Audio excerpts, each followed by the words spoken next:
So thank you so much, Jeannie, for joining Vanessa and I today. Yay.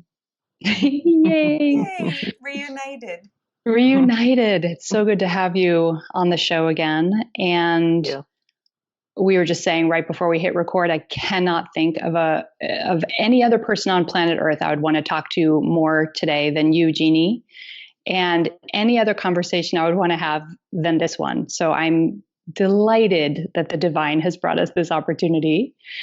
And what we want to talk about and what you talk about so expertly is the divine feminine and the power and the magnificence of yin and of the feminine.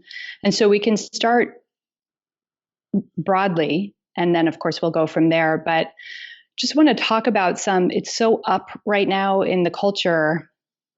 So maybe we can start with, what does divine feminine mean to you, or powerful yin mean to you?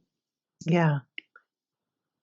Well, I can't talk about yin without talking about yang at the same time, because they are like this. And what I will say is that they're a lot of my connection to the holy, a lot of my experience, rather than an up, is a down. And I like to say, no matter which direction you go long enough, you'll run into the holy. So, and, we all know from non-dual teachings, and some who are watching from our experience, about this sense of the ground of being, silence. Some would call it the void or darkness. Shh, it's just shh. And out of that rises all of manifestation. And in the organic movement, I have to talk with my hands. I think it's the Italian side of my blood. As when we look at the sort of organic round that happens within manifestation, so the quiet ground, the seed resting, the sprouting, the flowering, the growth, the fruiting, the rotting down to the ground again to silence. This is how things happen on earth. This is how things happen in manifestation. They happen in these cycles of silence. And this also rules our psyches. There's something in our psyches as we unfold into new capacities. There's a birthing, there's a wobbly, there's a strengthening, there's a flowering, there's a fruiting. And then we can see, watching my child grow and mature, I could watch her, the cycles as she entered a new developmental stage. She would get cranky and a little insecure and want a little bit more mommy as she was moving into the rotting and then the birthing on wobbly legs again. So this is an important backdrop to understand yin and yang, which are the divine movements of life energy as the gift of life energy moves into manifestation. That's the way it moves. And throughout time, there have been cultures who have worshipped the whole round. We, however, are very into watch the needle stuck on fruiting. Mm-hmm. Athena springing from Zeus's head, fully armored, an adult. This is how Athena is born. She's not born from a woman. She doesn't have any babyhood or messiness, or she springs fully armored from Zeus's head. And when you live in a yang-dominated culture like we do, that's glorified. Mm-hmm. Sort of like I was commenting to my sweetie who likes to watch football last night. Isn't it interesting how we glorify male athletes? And there's nothing wrong with male athletes. They're glorious. And to watch someone do a fast break in all of his 28-year-old manhood is just like a glory to behold. Mm-hmm. But to worship just this and not this means that old, wise people are just in a closet. And anything that wobbles, anything that opens, is soft, is not quite it, is not quite man enough, so to speak. And we all suffer from this. So I don't want to make it sound at all like this is a glorious picnic for men, because yin, the yin in us cannot be stamped out. And the emphasis on you should be on top of it. You should be in your full fruiting. Any sign that you're on wobbly legs or any sign that you're rotting is a sign that you're not with the program. And all we have to do in our spiritual practice is run into a little bit of deconstruction and turn into a blathering mess to feel the weight of how the culture views this and this.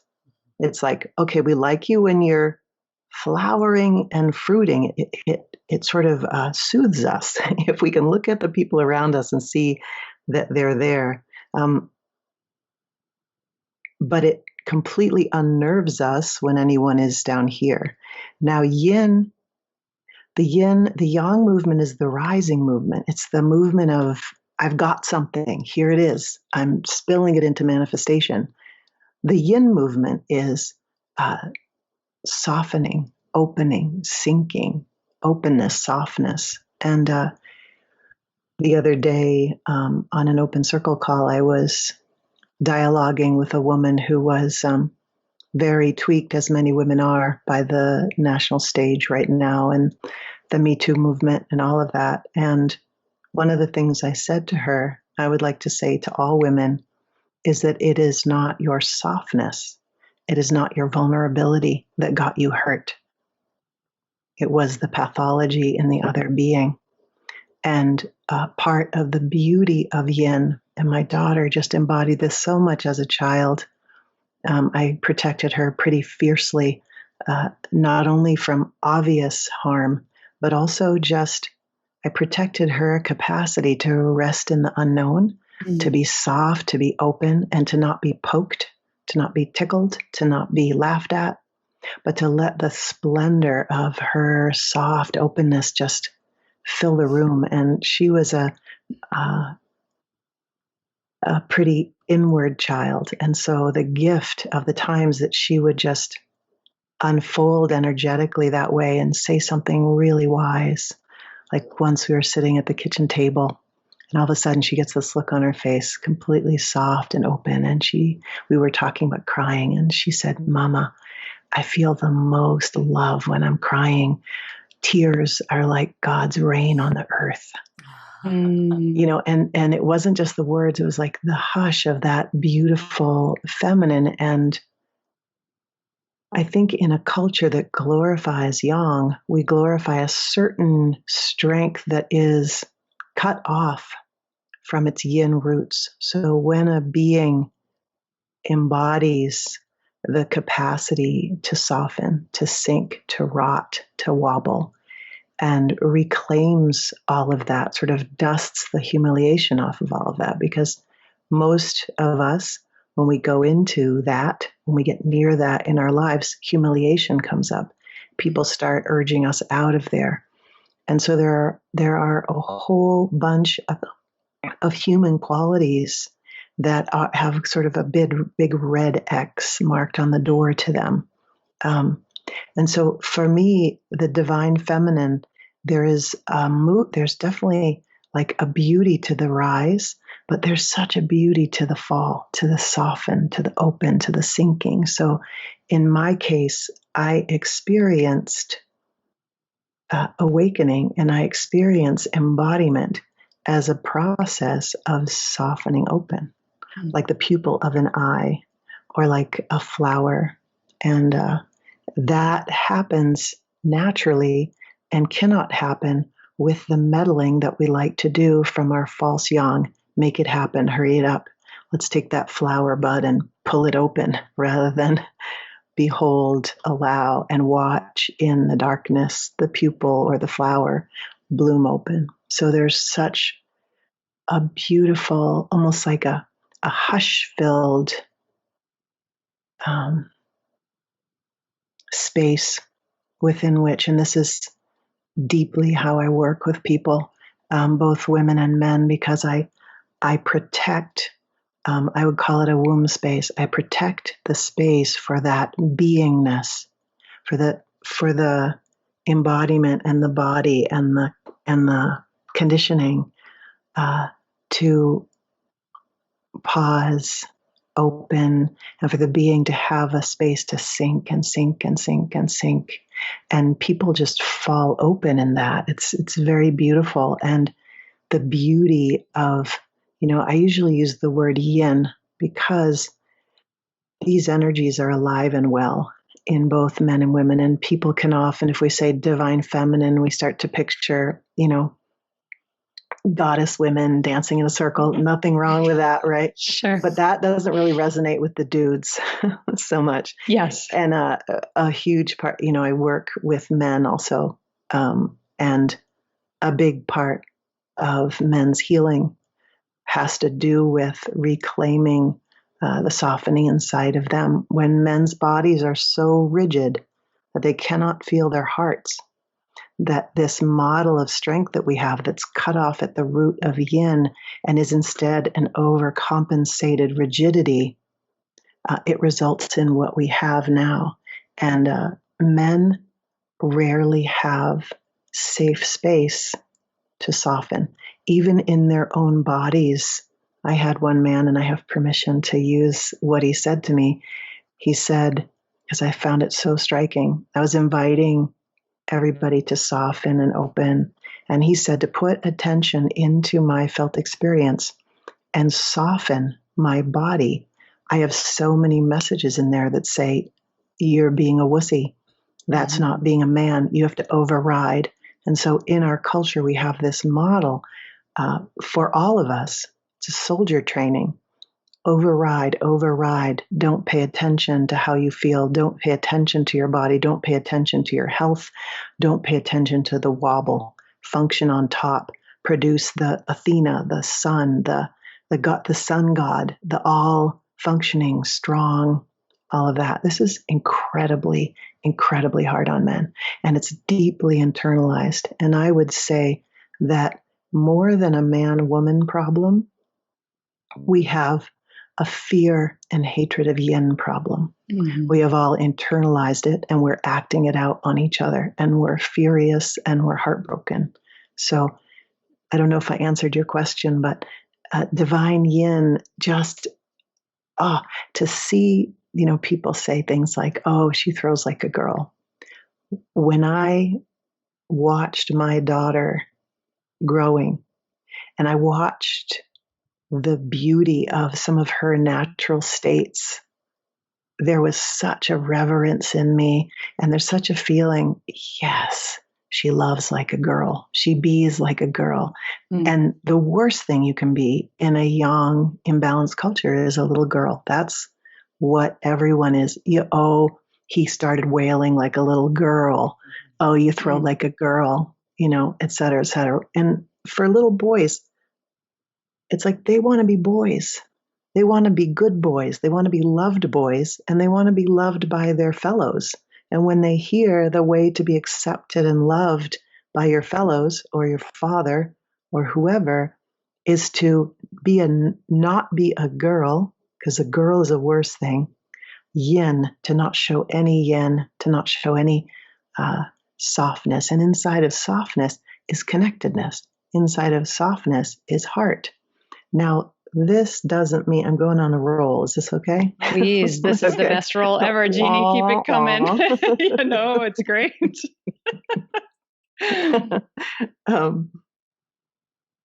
And now I lost the roll.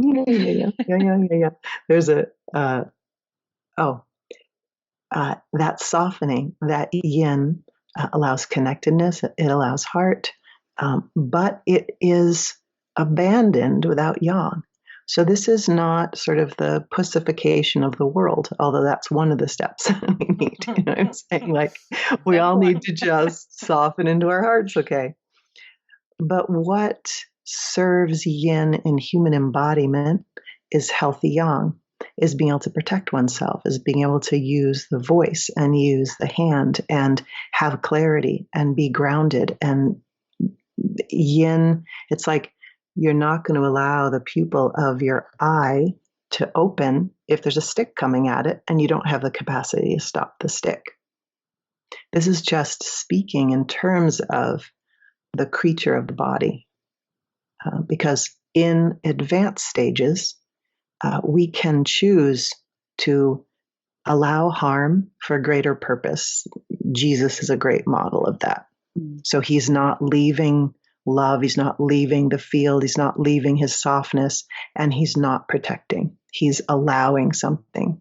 And sometimes in our lives, we may choose to override the body's protective mechanism. For example, to grab a child out from an oncoming car. This is the beauty of yang and the beauty of the place of where override is fine. It's like, no, don't sit on the sideline crying, get up and save the child. That's like, oh, so beautiful. But we need yang as much as we need yin. But yang separated from the ground of yin looks like what we have now: rigidness, closedness, leaping over. When a being's roots are dangling deep in yin, when we feel the ground, that when we feel a confidence to just be wide open, resting here, content to just simply be. We don't need to produce an identity. We don't need to get busy in order to feel like we're something. We just can feel our nothingness, and we're happily embodying that.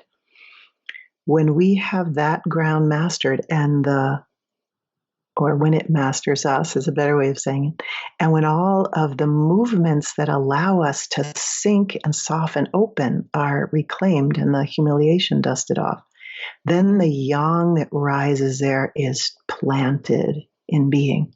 It's planted in yin. It's planted in timelessness. It's the kind of movement that you see reflected in a lot of the ancient writings about, that kind of action leaves no footprint. Or skillful means rise from being able to draw on the entire library of openness, of beingness. And so the kind of action that naturally rises, just like in the rest of the world, things fruiting and, all of what's happening, dewdrops, filling, dropping. That's like a beautiful model of true yang.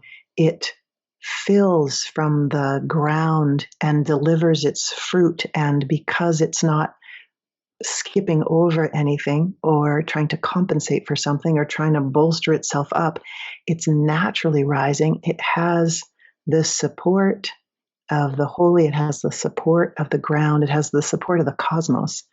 And movements like that don't take energy from us the way that conditioned compensatory movements take. It's just a natural flowering.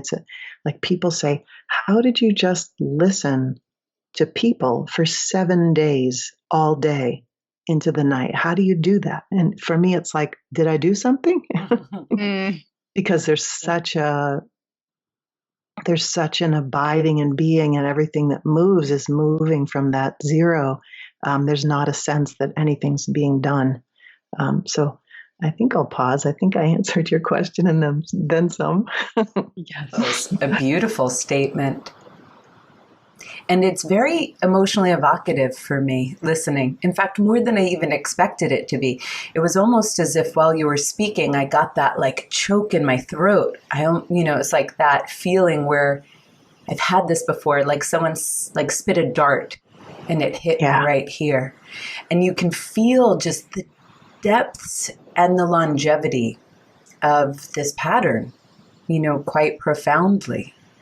I just have to say, to reclaim the ground, to reclaim the movements of yin is not a small thing. We are undoing and shedding centuries of conditioning. And included in those centuries of conditioning are fears that we will be killed if we soften open. And so this is burned, and it's amazing how we all have our favorite one. You know, some people will say burned, and some people will say obliterated, and some people will say stoned. Gee, I wonder where that all comes from. Yeah. And so we have in our flesh, and it is literally in our flesh, this sense that if we soften and be bunnies, that something awful will happen to us. And so this is not, and my work as a whole, it's been a little funny because at the end of an event, people want to tell people about it, and there's no way to describe it because it's all happening below the mind. The essence of it is in energetic movements that are so off our map, we don't know how to speak about it. And yet people have these big grins on their faces and their beings have opened. It's like, what just happened? And so to convey this work, I mean, I do from some of my words and my energy, when people see the incredible tenderness and the reverence, and they see the yang and the protection that is integrated in this and then in the work, it's like, oh, that, but they don't know how to say it. And so I just want to say this unfolding and embodiment of these things, because we're really talking about embodiment. There's, you know, many of us have had the experience of what we truly are. And now let's get up off our cushion and live it. This is where embodiment happens. And because the way that I felt open was so inextricably woven into the flesh of my body, I don't teach, you know, oftentimes you'll hear this sort of like awakening, then embodiment, as though it's like a one wave and then the second wave. And for me, the experience was together. There was a softening open, no leaving the body, light penetrating flesh, all one unfolding, and no sense of destination out there called awakening, but a deeper and deeper and deeper and deeper sinking into here now as I am, the conditioned sort of scaffolding, crumbling, sinking, opening, like that. And then an exploration of, okay, that's happening and I can rest in being. And now how does that give birth to action in the world? Which is, I think, one of the biggest questions that comes into satsang is, how do I live this?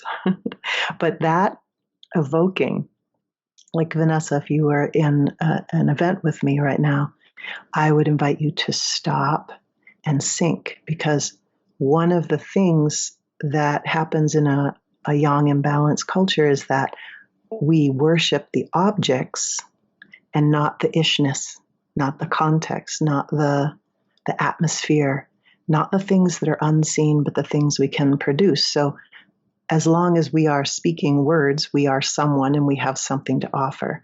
But the minute that our throat clutches and we have no words and we fall into this wide open place, well, let's move on from you, Missy, because obviously, like, you're having a problem, right? But when we factor yin and we say, oh, my Lord, the birth of the heart is breaching. Is that how you say with the whales? The heart is emerging. Stop the traffic. Behold, I'm gonna get touched now because there's such great love here for this, and it's so disowned.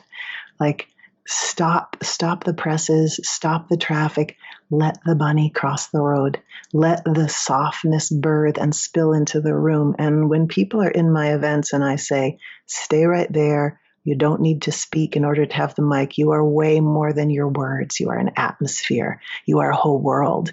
And then they get to hang in there. And then up comes, you better get the hell out of there, which is a conditioned thing that rises every time. People have anywhere from 2 to 7 minutes before they notice they've blown past their experience of how much attention someone will have for them if they're not producing anything. And then they say, oh, I'm taking up too much time. And I say, now we're really getting started. and just breathe and open and soften and sink. And it's just so beautiful, just that, to be allowed and protected, the space slowed down for the dawning of being, wordless being. So I'm not going to do anything with you now on our, on your show, like have you on the floor wailing about your witch burning or anything. But these are Vanessa's like, I'm totally game. Right. Yeah. We could pause. Brooke and I were speaking before as we were tuning in, getting ready to speak with you. And we don't prepare much to speak with you. You know that, Jeannie. But yeah, we did say for ourselves that to reclaim sovereignty and healthy yin and healthy yang and the bunniness and the creatureness is in a way to reclaim feeling safe with existing. Absolutely. And I think absolutely. I'm glad you bring in conditioning and how deep this can be and how actually in the body this can be, and also how profound it can be, how unsafe it can feel to just simply exist. Absolutely. And part of the cultural dilemma, as you're pointing to, is we make healing seem easy, as if this recovery process. You are so singing my song. I know. Put a quarter in, get full realization out. And if you're not, what the hell's wrong with you, idiot? Right? And doesn't it feel good? And isn't it just blissful all the time? And you're manifesting all your dreams? Let's just, between us three, smash that to smithereens, because that is just another form of the yang imbalance that says if you are not, okay, I'm sorry, fully erect, fully awake, fully functioning, fully perfect, then what the hell's wrong with you? And then the vitriol that comes, that comes at beings who show, or even in the form of benevolent advising. Like, you're going to show a little vulnerability, you're going to show a little openness, I'm going to aggressively help you now, which is just another way to stick a finger into an open eye. It's like, no, when something like that dawns, shh. And everybody be with their discomfort, the discomfort that results in that aggressive helping or that shaming or whatever. We are completely tweaked as a culture by anything that pauses and opens and shows softness or vulnerability. We think, what's wrong with you? I'm going to help you get to manhood. And manhood's a beautiful thing. But, and I speak of it sort of because it's really tricky to walk in here without shaming anything or anyone. And it's very easy for everybody to feel shamed the minute we talk about these energies. They're all holy. We're all flubbering around. Women are in no better shape than the men. The men are in no better shape than the women. We are all struggling in this area in some very similar ways and some different ways because of our conditioning. But when we value this and we scorn this, and I just want to say about that safety thing, this is so huge, and it's not a mistake that we are dealing with women's issues, we're dealing with men's issues, and we're dealing with trauma right now, because this is the core of it. And my sense is that most men are deeply traumatized. They are in frozen states a lot. They're shoving that stuff out of their, growing up a boy, it's very hard to not have an experience of being physically overpowered and brutalized or being threatened with that. And then we women, we can see that all over the national stage right now. So many women triggered by this thing that just happened. And we must include trauma resolution and in our approach to all these things. I mean, there are some teachers who are weaving trauma resolution right in with their teaching right now. And I've been studying it for about 3 years after a couple of my students called attention to their learning. And so now it's woven into my guided meditations, and it's woven into how I approach people and how I hold people. And this is work. I'm not specializing in trauma resolution. I'm just trauma aware. And this work is just really so important because, as you said, to start to experience how safe we actually often are. We actually often are quite safe. But because of the ways that we've been brutalized or traumatized or had the be Jesus scared out of us, as they say, I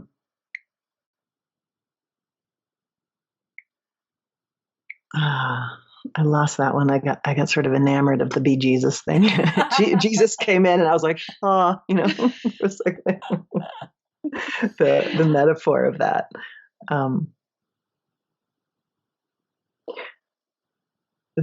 We've had ourselves disconnected from the glorious, benevolent present. That most of our present moments are actually, even when someone's yelling at us, most of our moments are actually physically safe, but we can't feel that because of what we carry. And bringing someone in a womb space down into the ground of being and letting them notice no harm and letting them notice breath and letting them notice ground and letting them notice there's plenty of time and letting them notice that no one is going to interrupt their process, jump in with advice, or talk to them over lunch about it, allows a being to soften open. We're not stupid. Our systems are so smart and will, the minute we get a womb space, resume the learning and resume the metabolizing the fear, finding ground, finding breath, shaking off whatever happened to us. And I feel like that's the work right now. It's bringing light down into flesh. Or, not that the light is just right here. It's like all around us, and through us and everything else. But when our flesh is like this, we're basically, talk about separation. We're just basically saying, everything that I am, stay out. I'm a nut in a hard case. And we can't even allow the nourishment of spiritual energy or ground or in for healing. And so you're so right. It's like being terrified of existing. We must experience protection. And if we bypass by saying, dude, you should be able to look, you don't need any protection. That's like self-thing and, like all that kind of thing. And just be wide open here. Why can't you be wide open? It's like, again, in ignorance about how flesh has such power over our capacity to allow our instrument to open. Yes. Yeah. And just having conversations like this one, like I'm just feeling it's so not a part of our culture. It's so a foreign planet that all of our solutions to what we're struggling with, being traumatized, being re-traumatized, watching all of the, major players who are powerful in the world be these really ungrounded, aggressive yang types. The only thing we can ever reach for as a balm or to feel like we're participating in our human lives or in the world is just it's just yang by a different name, because anyone Totally. who undertakes like being deconstructed, and I think at least for the three of us, but I think for a lot of people who have these conversations at some point, it's just not your choice. It's like right. deconstruction time and that's what's up. But the whole cultural frame doesn't even allow for that to be entertained as a viable process for, like you were saying, grounded yang, seeing genuine change, because for me, like in the past week, I went back to this old place of hopelessness and despair and not wanting to live. And where's the exit door? And none of this, fuck this. I'm this whole species. I just want out. Yeah. And then I noticed then from that place, it's like, no, okay, like I can armor up and what's my job and what can I do and how do I fix it? And that's born out of the roots of despair and hopelessness and wanting to just get out of here. Yeah. And it always just comes back around to like this shedding again. If I'm pressurized in that way, it's because there's something that needs to shed. And my experience for myself and the way that I get to meet the world as I get deconstructed these last couple of years is that when I can be genuinely open, which is not all the time, that I do meet the world very differently. And we just don't have any reverence for what true open-heartedness is and how powerful it is. Because if you can really bring your heart to the world, no fear, and you can do real work in the world.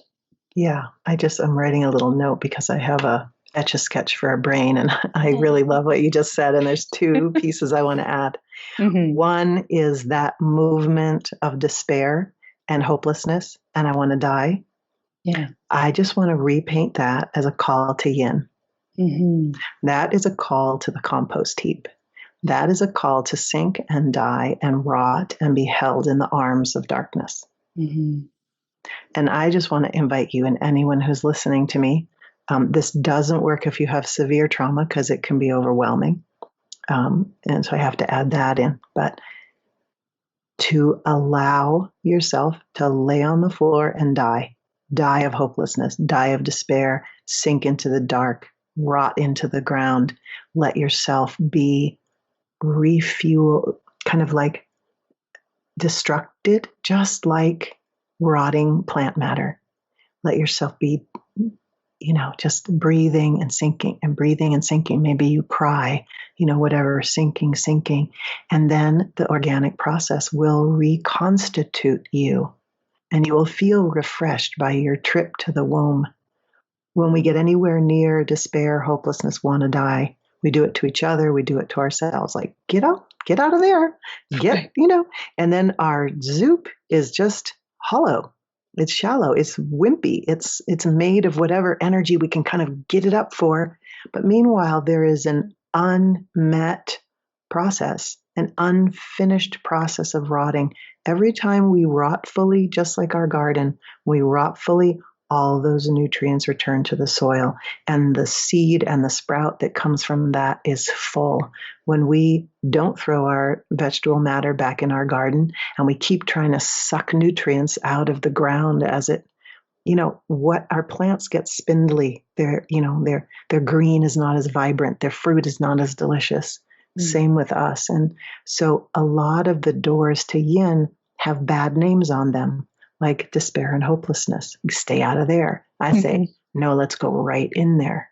Yeah. And I'll watch the door. And as you rot and bring up what lives there, every time you bring up something and it's blessed, you sink a little deeper and you sink a little deeper. And that is absolutely necessary. The other piece I want to say about open-heartedness is true and rooted open-heartedness, of the models, Martin Luther King, I don't know because I wasn't with these people, Mother Teresa, and sometimes in a movie, we'll see a king or a queen or a knight or someone who has that integration. And when we see that, we're like, food.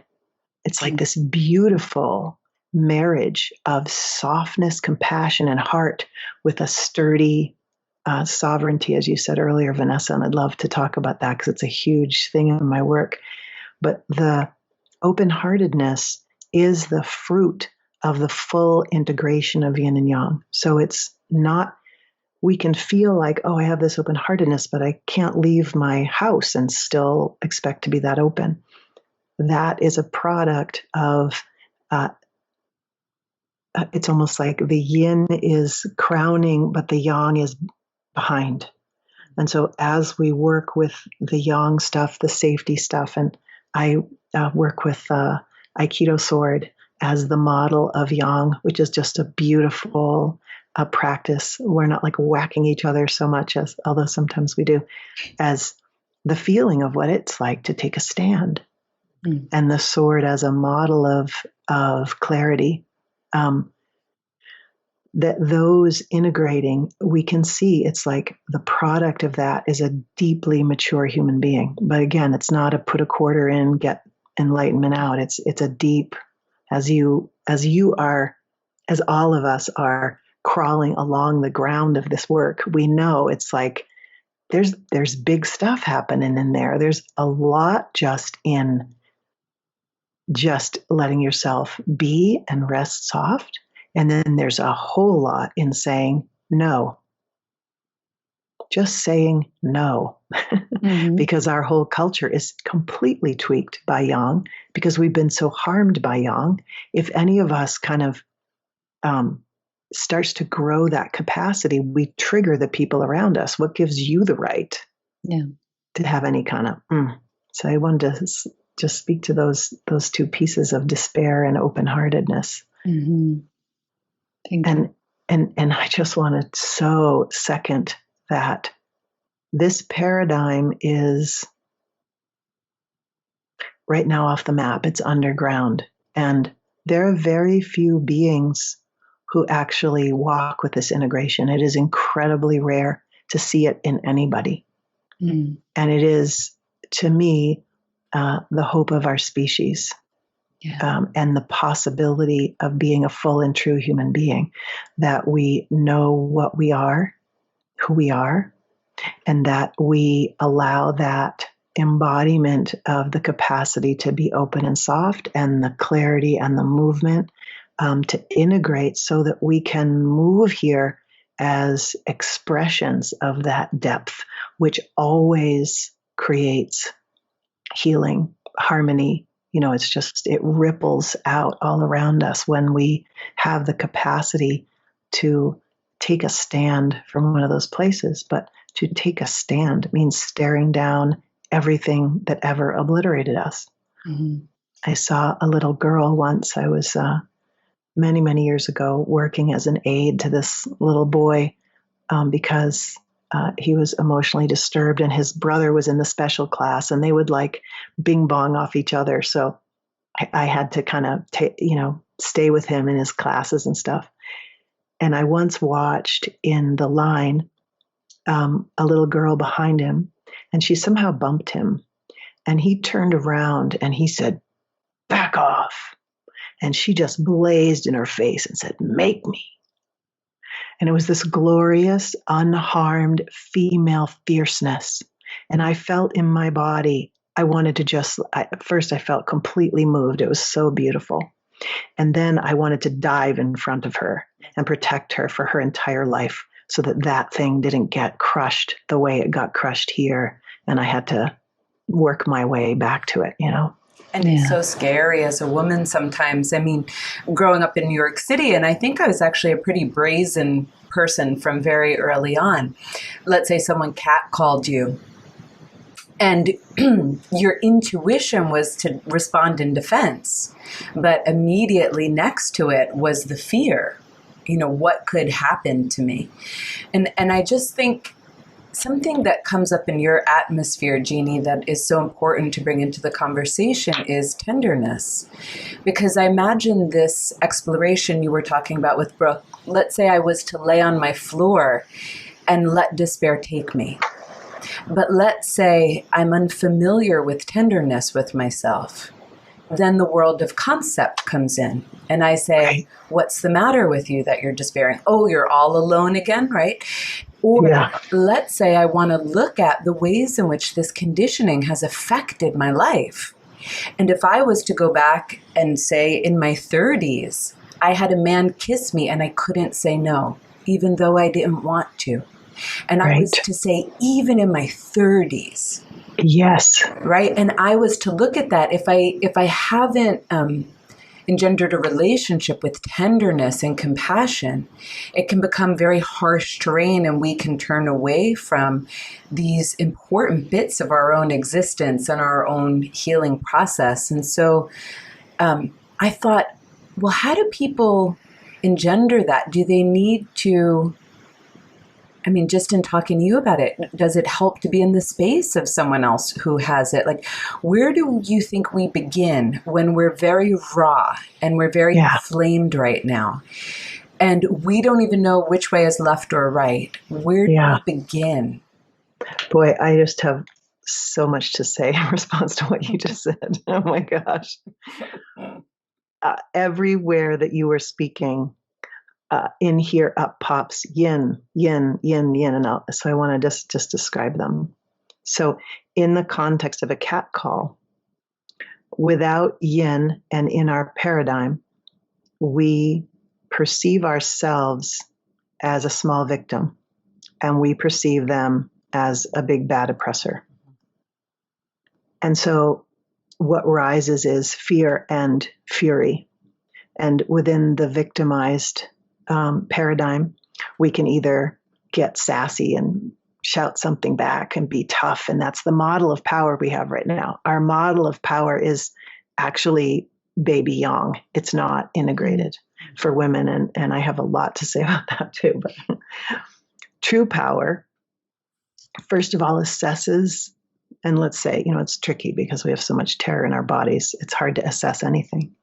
But if we were to take someone who had addressed the trauma in their body, who was just relaxedly on the street and got a cat call, the model of true power that very few of us can even remotely touch right now looks like, hey, friend, glad you appreciate me. And, I would love to tell you something about where I'm sitting right now. You know what I mean? It's like, this is one of the telltale signs of true power, is that there's no oppressor, there's no victim, and there's a hand that goes, hey, friend. Now, the hand may say, hey, friend, back off, or the hand may say, hey, friend, like, what's going on since we are fellow human beings, since you have a heart in that body somewhere, since you probably have a mother or a sister, what's the struggle over there that makes you act in such a funny way, and there's a whole deconstruction and understanding, first of all, of men's conditioning and what's actually happening in a man in there. And then there's a whole bunch of dynamics in our conditioning and what's actually happening there and what's actually skillful here. So there's just a lot in there. And I want to say one of the things also missing when we think about appropriate responses are the yin methods, which are incredibly valuable, and animals know these, of hiding and running, right? Hiding and running are two really smart things to do in the animal world when you're truly threatened. But our model is, no, we have to roar, right? When you can actually grant the animal of your body the right to hide or run, you have much more of a capacity to be able to tell when to stay. And some of these things aren't mental. We have to actually, I remember one woman, talking about having a certain conversation with her sweetie. And she said, I just feel like running whenever I think about it. So I let her just run like 8 times out of the room. She came back in and she started to talk to me, and then she just took off and ran. It was like there was something in the body then that was integrated from reclaiming that yin capacity, not just to stand or fight or state, but actually to run and to hide. And let me see. This is where, in this integration, all oppressors disappear. It's you and me, and you may have a big axe, and you may be completely delirious, but you are my fellow human being with an axe, deeply delirious. And that requires us moving through our stuff so much that there isn't a projection of I'm small and you're big, and a realistic assessment. It's been amazing to me in my later years how many scenarios as a young woman, how I responded to them and how I respond to them now. And I have taken men in mid-attack blame mode all the way down to the floor crying when I don't split off and say, hey, friend, what's hurting over there? But that comes from a lot of years of reclaiming my sense of safety in the world. So that's really key. And then, yeah, that's enough there. I think what happens is like I sprout 8 paths out my head. I can't, since I don't have 8 mouths, I have to go down one and then the other one's disappear. We can relate. Yeah. We get into this with every episode we record, for sure. I bet. Yeah. Yeah. To go a little bit more deeply into what you were just saying for people who are listening. I just remembered the other piece. Oh, good. Yes. Do you mind if I speak it? Oh, I really love that. Because this was a big piece that you were speaking to, Vanessa, which is mercy. Mm. And we will often approach our healing with the same mistreatment that we got in our hurting and be rough with ourselves. I think in order to start to embody mercy, I do think it helps to be in the company of someone who is offering you mercy where you've never had mercy, and showing you and holding space for you to actually feel what it's like. Mercy, the best way to describe it, is a sword coming down, and there's a sense of recognition of what's happening. The sword is coming down toward innocent flesh, and mercy says, stop, soften, that's flesh. And so it requires, in a way, us to start to recognize our softness, the places where we got hurt weren't our fault, and to actually start to really embody the deliciousness of, it's like giving ourselves a break, of softening there. But I do think that modeling really helps. And it helps not just in our surface, but when we're talking about something and we're descending and descending, we're going to a specific address. To then have mercy applied there is really different than either reading about it in a book or having me talk about it right now. Like if you started to unfold to the place where the kind of road rashed young one lives, then to feel the mercy, it's like, oh my God, I had no idea I was even roughing myself up in there. I had no idea. This is not what I'm for. I'm not for roughing up. I'm for touching tenderly. And in those places, we just don't, it's not even something that we ever conceived of because we never had it. Yeah. So thank you, Brooke, for letting me just. That's so beautiful. I'm so glad it came forward. And it actually gets to some of what I wanted to say, but what comes up, it's so ludicrous to say, but it's what comes up for me and what comes up in a young culture, which is, and so I'll ask it because I'm sure it's on people's minds and I think a lot of good will come out of it. Being conditioned in young culture, what comes up is something like, give me proof or give me a guarantee that if I'm willing to take this journey, that if I'm willing to let myself decompose, that it'll be like worth it, are kind of the words. And I think that just is in all of us because of culture, like prove it that it's worth it, prove it that it's fruitful. Right. I don't want to walk down this dark road if I'm going to get lost in an eddy of doom.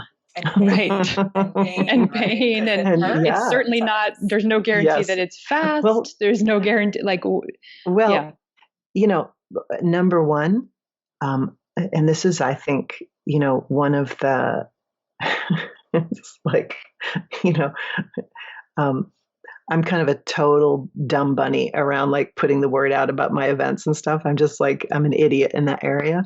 I do little things, but one of the biggest sort of testimonials for what I'm teaching is actually what I embody. Yeah. And when people see somebody attack me, right? Mm-hmm. And they see that there's no interruption in the force and there's no interruption in hey friend, and watch that be brought down to the ground to harmony and togetherness. Holy crap. You know, to watch a being move through challenging circumstances without dividing. So, and then, you know, I sometimes say, when I sit down, I say, you know, if I'm talking to people who are experiencing deconstruction, I'll say, here's the proof, you know, go ahead. And this is why so many people going through deconstruction in the dark night contact me, because they read an account of what I experienced and they say, oh my God, that's where I am.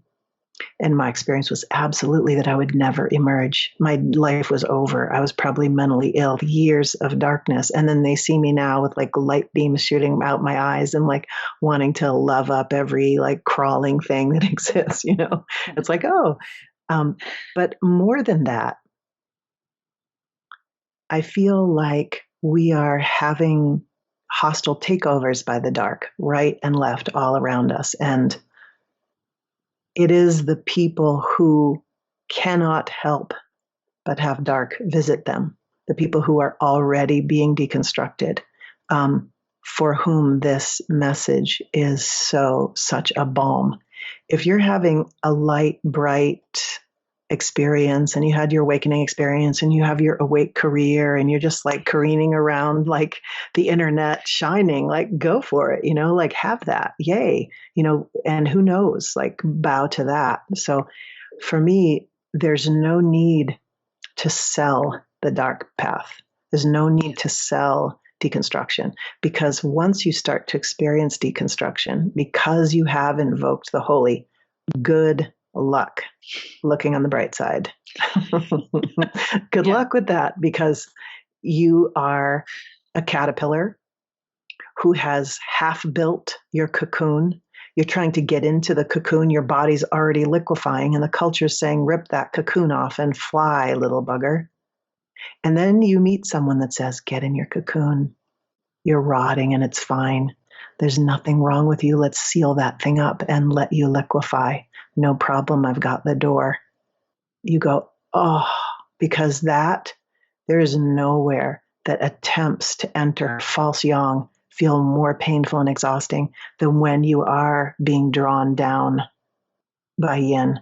It's like every move to try to get it up is just where when you were younger, you could just get it up and you could keep it up, and I'm sorry about any ways that I'm being disrespectful. Delightful. I just can totally imagine like a dude doing a presentation and saying like, and then you're spread like this. And you know what I'm saying? It's like, I know that I'm walking a tricky line. I just want to bow to the men and the beauty of their genitals so that nobody, I'll be the first to line up behind that, like that devotion as well. But I'm making fun of the movement in our culture that says, override it, shove it down. It's a natural process. And it's a beautiful process because it is a rotor-rooter process. You cannot just wake up in your head and have your heart closed when you get the rotor-rooter process. It goes into every little pocket and brooms out division. And so it's impossible to not take on the full embodiment, because for some of us, our faces are just forced there. There's something passionate in our system that says, I will uncover every rock where division lives, and I will bring the light. And it's not like even it just happens, bring the light of non-division there. So I say, no need to, honestly, no need to market the darkness, because look all around you, the darkness is coming for us. It is coming for us. And we have an opportunity to open and embrace it and go through collectively our descent and watch. It's just beauty. It's beauty to watch the holy beam light in its rebirth. That's what creates faith. Deep faith, deep knowing. It's not like book knowing. It's like, yes, I have been to the bottom of hell, and guess what? The holy lives there too. Mm-hmm. And we're being asked for this level, the level of love that is a product of having been forced to kiss your inner lepers. The level of love and non-division that moves from there, that's power. And that's what our earth needs right now. And so nobody has to walk down this path, and everybody has to try out the yang solution again and again and again and again till you fall down sick. And if it works for you, great. As far as I know, there are beings who just, wake up with a beam of light and there's just nothing to face. I mean, I've heard this is possible, but then I hear about Eckhart sitting on a bench for 7 years, and I hear about Adya squirming around in his bed when he can't go biking because he's ill. And I just have a sense that if we want to fully embody light, the light has to meet and bless everything we call dark. None of it's dark. It's just been banished. That's all. Yeah, it's just doesn't know it's the light. Exactly. Yeah. This is the moment, usually we're wrapping it up, but I feel we would be remiss, if you have time, Jeannie, not to talk about the collective level, because it's, on the one hand, we can all imagine that personal descent. Okay, I'm going to lay on my floor. I'm going to give myself space. You know, I've even spoken to some clients this week who are having a really hard time with what's rising in the US, and they needed rest. And I say, you know, it's okay. That's why we do this as a collective. Some people have to step back while others step forward. Beautiful. That's beautiful. Okay, right? But when we look at it on the collective level, that's often where the panic arises, because there are very real consequences to the choices that are happening and the events that are unfolding. And then that panic makes us feel we have to move into that certain kind of yang, which is all we're familiar with. So if we take it out of the individual level and we look at it on the collective level, how do you imagine this sovereignty or this embodying of yin coming into our culture? Yeah. Well, let me just speak to something that is, again, very yin, because we focus on the objects and we focus on the events, and we want to affect the objects and we want to affect the events. But we often overlook the ground out of which the events are springing. Yes. And we are all that ground. And we are all spilling, contributing to the flavor of that ground, the clarity or the dysfunction of that ground in every moment. So I don't know I don't think we can measure it, but when the ground of something shifts, and I've seen this happen just interpersonally, when the ground of division shifts into ground of embracing, miracles happen. Mm-hmm. Attackers drop their swords, enemies take hands. I mean, I've just seen it again and again and again and again. And so we would be remiss, as you said, I like your word remiss, to only focus on what do we do in the world. So we get to vote, we get to speak, we get to march, we get to do lots of things. One of the things that I would super encourage is to pull away this sense of against, because the hearts of all people are at stake. You know, the pocketbooks of some people and the poorness of other people, true. But on the level of humanity, we are all just a bunch of sinners, so to speak. And we are all ailing. We are sick. Our hearts are sick from that. Many beings have that covered over, etc.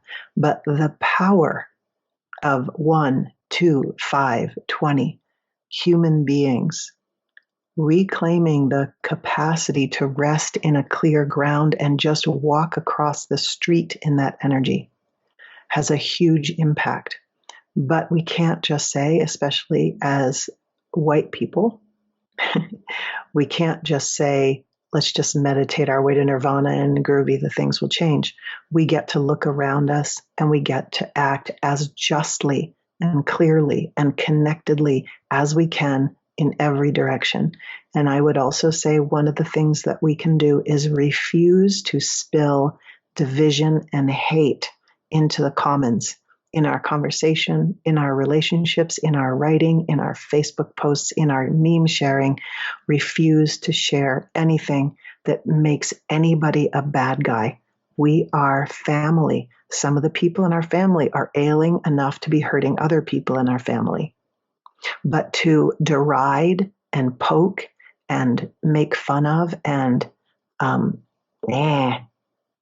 just contributes to the ground out of which the whole thing is springing.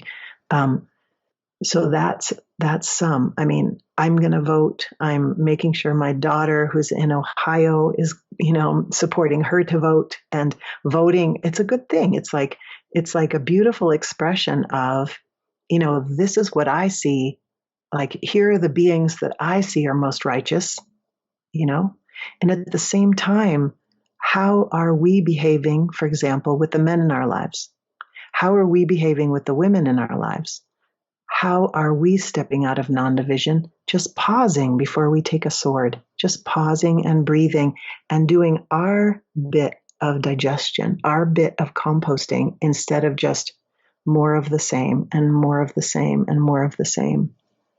And I really think, especially people who carry trauma, women who carry trauma around sexual abuse and being overpowered, physical abuse, that we recognize that when we plug into the national stage and get completely transfixed there, getting freaked out, getting panicked, running around doing things, that we are not actually helping.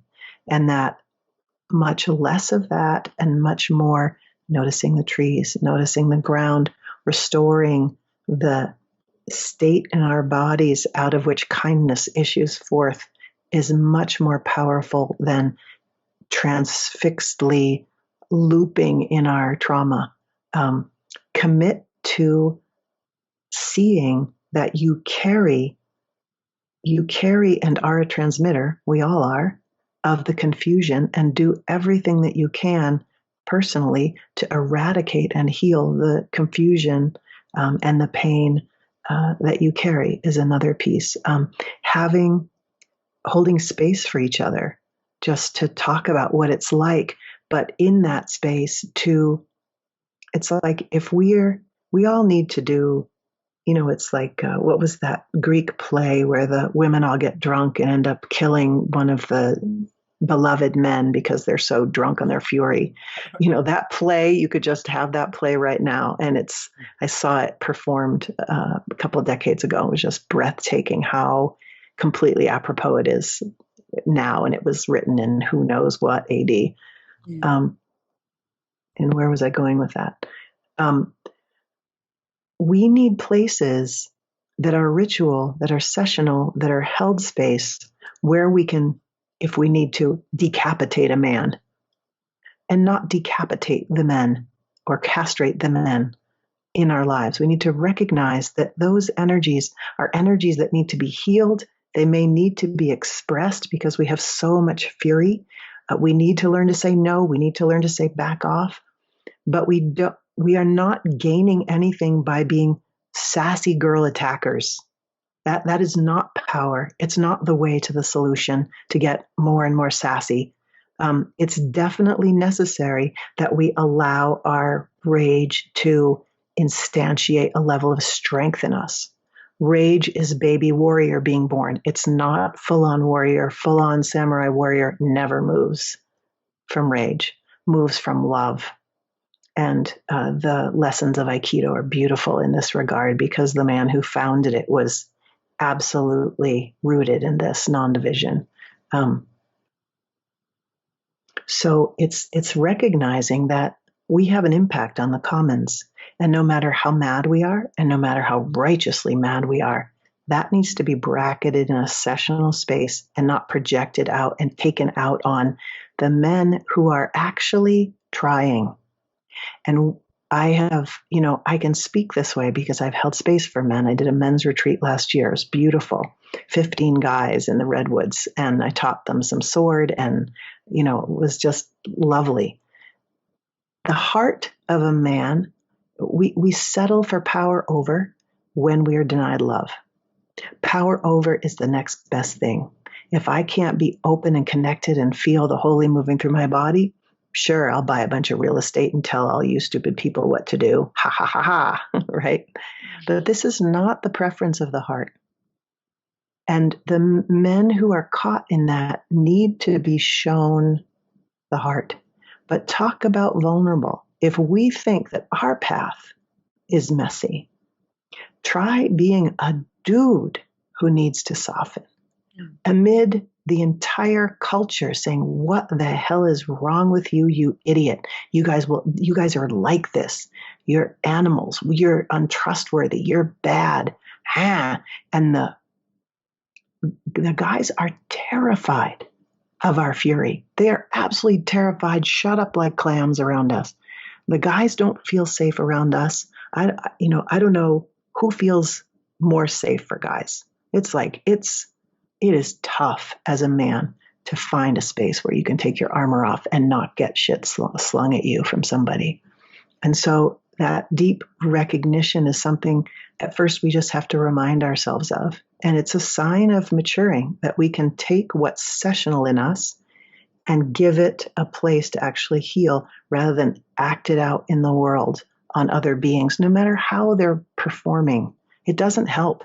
Someone who's moving out of because they have been conditioned in this culture, to add more on them does not contribute to them shifting at all. Love does it, but not love without a sword. It's like this firmness, this clarity, that is not okay here, and now let me hold you. And nobody's job. We don't have to go hold the men. We have a lot of healing to do. They have a lot of healing to do. Each of us gets to find the places where we can do that.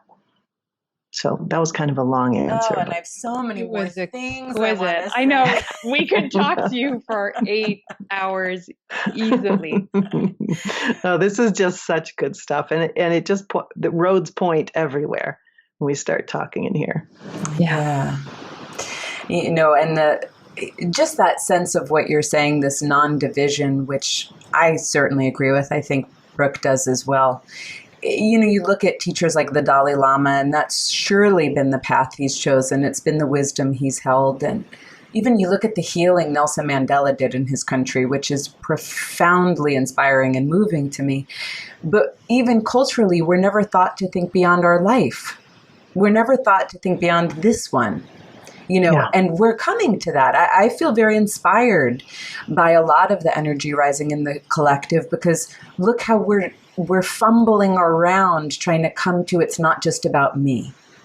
Well, and I think you're absolutely right. And I think that it's a certain kind of development or maturity where we can look around us and say, how is my neighbor doing? Because we are so transfixed by our own owies.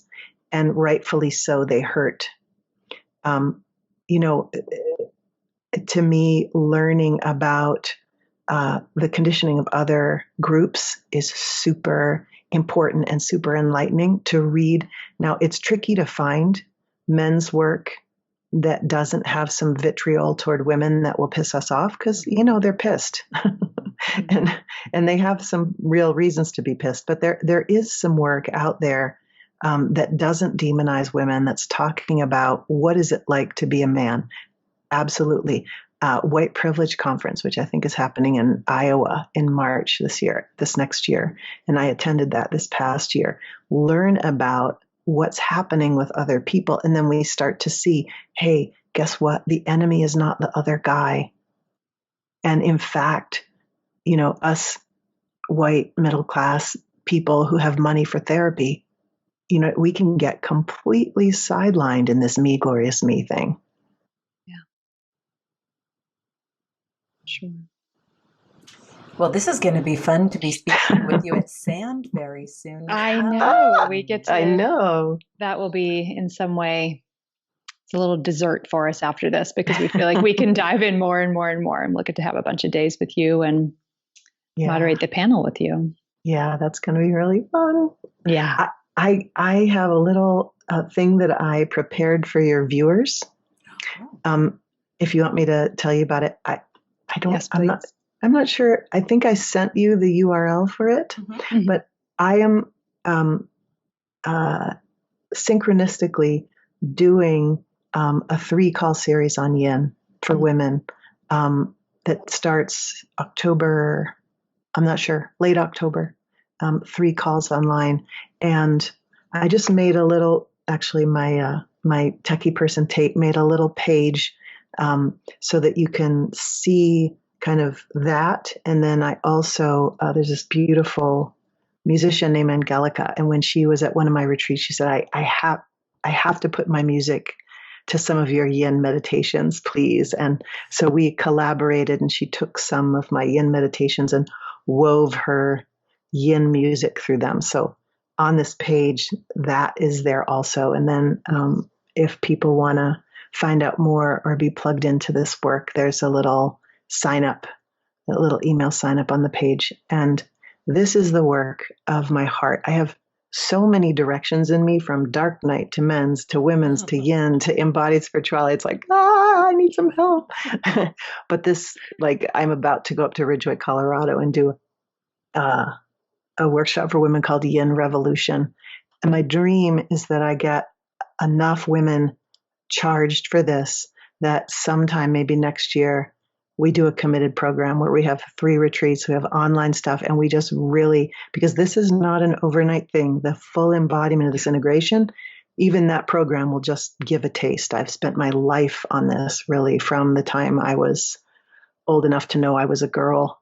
And so a lot of this, but anyway, like, the time is now. We need to dedicate ourselves to this and actually become, instead of hiding flowers or sassy whackers, queens, like embodied love queens who are actually spilling this into the commons, you know?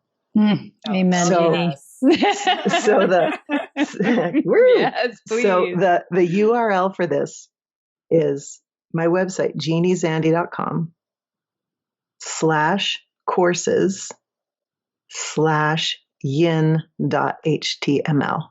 And I don't know if you guys probably have the capacity when you post this to post we'll that. Have it in the show notes for everyone listening. It'll be in the show notes for sure if you click through. Bless Tate's heart. Tate is right now putting the last touches on that page. So it should work if anybody goes to it right now, and we'll be refining it over the next hours. Yeah, before we post it. So, like, living by the seat of your pants, this is what it looks like. Yin at its fullest. Oh. Yeah, exactly. Yeah. Yay. Oh, thank you so much for what you guys do. Oh, yum. Yeah. Just saying. Yeah. I just want you guys to know your voices and what you do is so important on this stage right now. It's just deeply important, and I appreciate it. Thank you, Jeannie. And I know other people do too. It's an honor for us. A great honor. And we for sure feel the same about you. We're thrilled that you exist and that you're doing this work and bringing this all forward in your very particular, delicious Jeannie way. Exactly. Here's to the Yin Revolution. Here's to the Yin